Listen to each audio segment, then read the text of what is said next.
ফারাক্কাবাদ হচ্ছে বাংলাদেশের মানুষের মরণ ফাঁদ।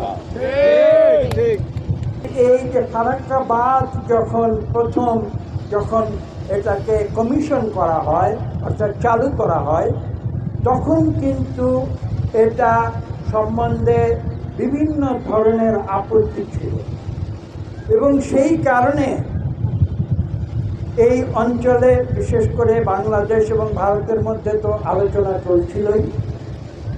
তখন একটি সিদ্ধান্ত হয়েছিল যে ফারাক্কাবাদ চালু হবে অন অ্যান এক্সপেরিমেন্টাল বেসিস, অর্থাৎ পরীক্ষামূলকভাবে। আপনারা শুনলে অবাক হয়ে যাবেন,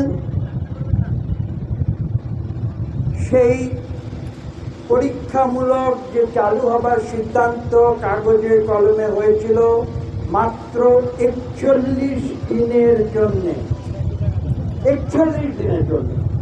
দুঃখের সঙ্গে আজকে বলতে হচ্ছে, সেই যে পরীক্ষামূলক ভাবে ফারাক্কাবাদ চালু করা হয়েছিল, আজকে প্রায় 50 বছর পরে এসে সেই ফারাক্কাবাদ তো বন্ধ করা হয়নি, সেটা ঠিক একইভাবে পরীক্ষামূলকভাবে চলেই যাচ্ছে।